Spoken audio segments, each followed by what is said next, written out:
Donc ici, vous avez l'application. Comme vous avez pu remarquer, ça a déjà fait 3 colonnes distinctes. Donc grâce à du Bootstrap ici. Donc ici, on va essayer de faire quelque chose quand même de plus élégant. Donc déjà, oui, on pourrait éventuellement mettre ça ici. On va mettre ceci. Donc ici, on va le mettre ici. Et on va couper le texte à partir de certains moments. Hop.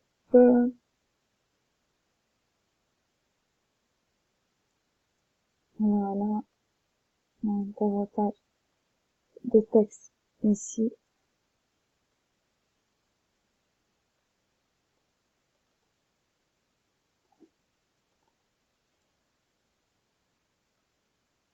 Et ici. Voilà. Donc, comme ça, on aura notre texte en 3 colonnes distinctes. Donc, n'hésitez pas à rajouter un peu plus de texte quand même ici pour que ça fasse quand même de manière un peu plus équilibrée.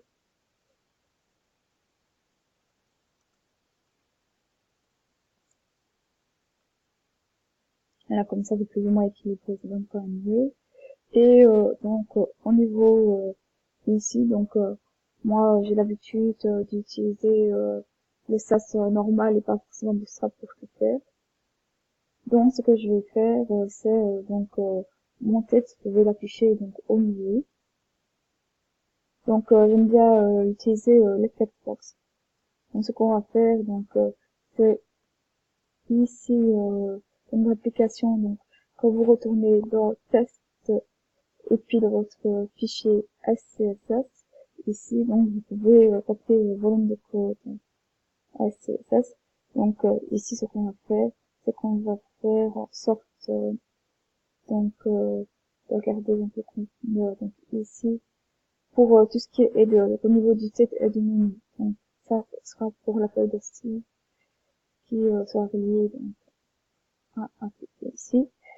Donc nous allons faire par exemple un H2, par exemple en display flex par exemple avec justify content, center et surtout pas oublier le width de 100%. Et donc, si on regarde notre application, on a ça. Mais on aurait pu aussi le faire différemment. On aurait pu le faire aussi directement en Bootstrap. Si vous voulez le faire directement en Bootstrap, alors à ce moment-là, vous rentrez donc dans votre fichier HTML directement et vous mettez une classe. Et alors, à ce moment-là, ça peut être aussi un beaucoup plus simplifié. C'était un deflex après soutenu avec justify content center. Je vais vérifier comment ça s'écrit parce que ça fait longtemps que j'ai plus fait ça. Donc ici, quand on regarde la Bootstrap et qu'on regarde les flex, alors vous avez ici différentes classes et alors la classe qu'on utilise régulièrement est super pratique pour centrer. Elle est plus haut, donc c'est bien des flex comme je disais. Align Content Center, oui, voilà, ça. Donc ceci. Donc ici, vous mettez donc la classe.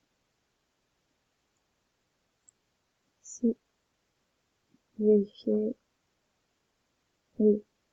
Donc, oui, excusez-moi, donc, cette classe-là.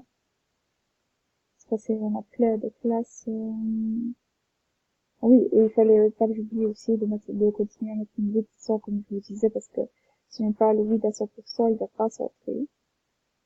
Donc ça, vous devez, quand même mettre ici, pour votre H2 un width de 100%.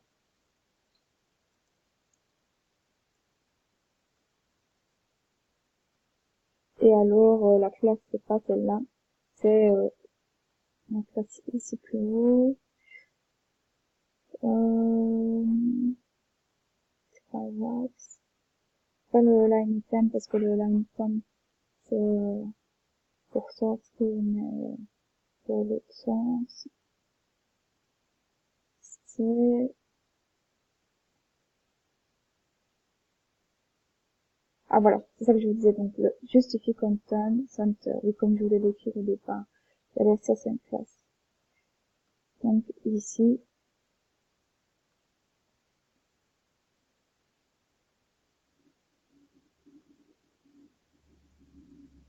justify content center.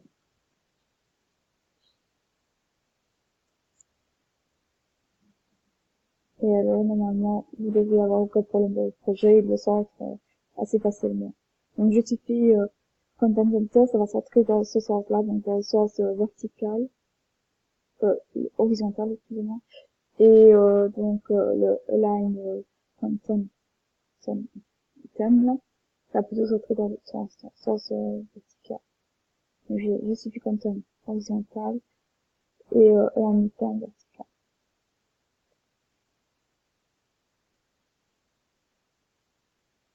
Ensuite, ce que vous pouvez faire également, c'est que vous avez une feuille de style, on va dire, qui agit sur, de façon générale sur votre application. Donc, qui n'est pas relié à un composant, mais qui est relié à tout. Et qui s'appelle style.scss, qui est ici plus bas. Et alors, dans ce fichier, vous pouvez alors à ce moment-là dire, par exemple, que les status les plus ne sont pas visibles parce qu'on va pas mettre des plus dans le menu. Donc, sur le LI, vous faites list selected none. Comme ça, c'est fait. Ensuite, vous faites des flex ou alors, si vous passez d'abord Bootstrap, vous pouvez faire display flex ici pour pouvoir les avoir de façon horizontale. Donc, si vous voulez que vos LI, par exemple, soient horizontaux, vous pouvez faire en sorte que vos menus soient en display flex comme ça, pareil.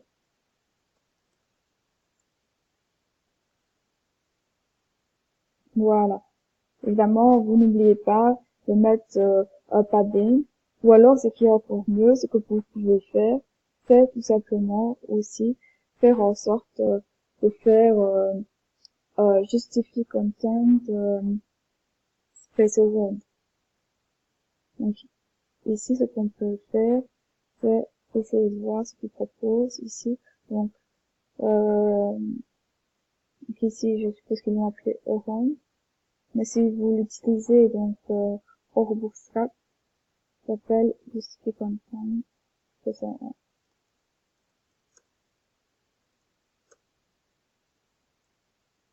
Maintenant, vous devez quand même mettre une certaine largeur, normalement.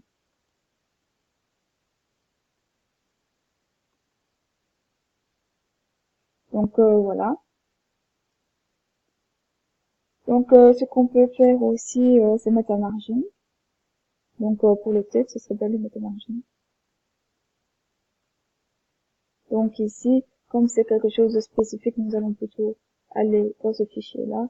Et alors, on met ici un margin, par exemple, de EN. Donc, on choisit d'utiliser l'unité EN pour une unité relative parce que au niveau des pixels, ça va pas tomber toujours très juste. Donc ici, c'est vraiment une unité relative. Qui a très bien adapté donc pour les écrans. Donc voilà, c'est déjà quand même un peu mieux avancé. Ce que vous pouvez faire, c'est mettre aussi également un background donc, sur votre menu. Donc ce que vous pouvez faire, c'est votre menu, vous l'avez mis ouais, vous pouvez très bien le faire comme par exemple quelque chose de réutilisable, donc où tous les menus seraient de la même manière. Mais bon, ici, c'est quand même trop spécifique, donc on va le mettre ici. On lui dit que Lionel, il a un background, euh, par exemple, de couleurs, je vais chercher par exemple un bleu clair. Ouais, je vais prendre ici cette couleur-là.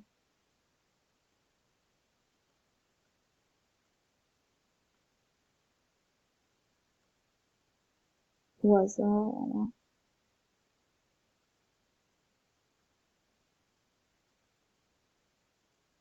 Ah oui, et il est quand même assez capricieux, là, donc il faut souvent préciser ici le bon, le bon nom. Donc ici c'est background color. Et alors vous allez mettre un minimum de padding. Donc vous allez mettre un padding sur le LI de préférence. Vous pouvez aussi mettre sur le UL, mais il ne pas le sur le LI. Donc un padding par exemple de 2M.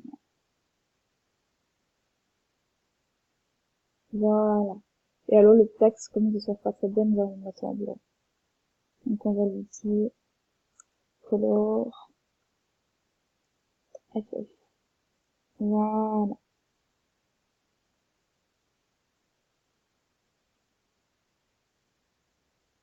Donc ici c'est sur le LI et c'est sur le A en fait. Donc nous avons un A ici. Voilà, c'est les liens qui sont en blanc en fait. Voilà. Vous pouvez faire en sorte que le lien soit pas souligné parce que c'est assez désagréable d'avoir un lien souligné. Donc vous retournez pour faire les spécifications générales. Donc ici, dans la feuille de style ici, vous pouvez faire en sorte que tous les liens soient non soulignés avec Text Decoration None. Voilà. C'est pas très design, hein, mais on va considérer que vous avez quand même les bases pour essayer de modifier ça comme vous le sentez sur base d'un template existant si vous n'êtes pas pour un design. Donc c'était juste pour vous expliquer les bases. Et alors dans la suite, nous allons plutôt rentrer dans l'exposition des données.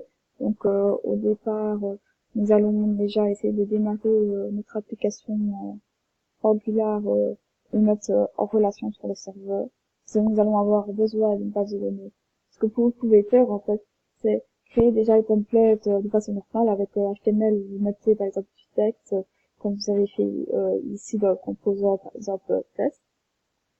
Et alors vous faites tout votre template de façon normale et ensuite vous remplacez ce template au fur et à mesure avec les éléments de base de données. Et alors, à ce moment-là, vous aurez tout facile parce que, à la fin, lorsque vous faites un NGB, vous serez peut-être pas obligé de changer tout le temps et de recompiler votre application toutes les 2 secondes si vous avez déjà fait au maximum le code Angular. Donc voilà. Donc ici, on va considérer que votre application est terminée, que vous avez fini votre template et que vous voulez directement vous mettre en relation avec la base de données. Donc je vais faire une vidéo suivante.